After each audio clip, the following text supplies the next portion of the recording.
Ressentez-vous parfois une atmosphère pesante quand vous pénétrez dans une pièce, quand vous croisez ou fréquentez tel ou tel individu?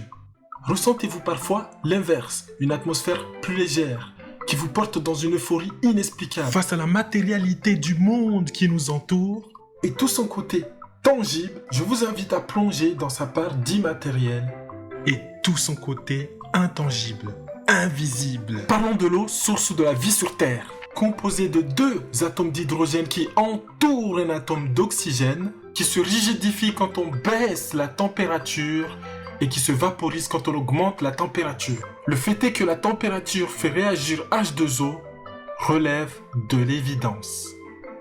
Mais qu'en est-il du tempérament? Pour cela, je vous présente Masaru Emoto, docteur en médecine alternative, et son travail sur l'eau est fascinant.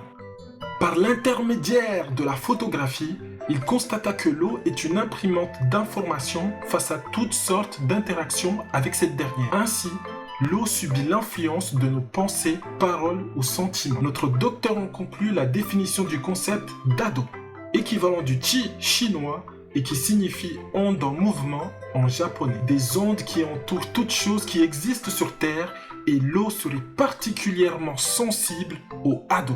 C'est donc en photographiant au microscope des milliers de cristaux d'eau que Masaru Emoto constate que les eaux pures forment des magnifiques cristaux, contrairement aux eaux polluées qui présentent des cristaux déstructurés, incomplets.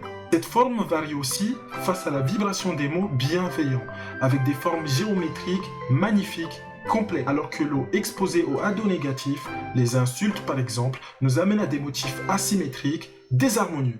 Or, nous sommes constitués à 70% d'eau. Qu'en est-il de notre ado, notre onde vibratoire? Notre ado nous porte au plus haut dans les meilleurs moments de nos vies, nous accompagne dans la douceur d'un repos bien mérité ou explose dans nos moments de folie absolue.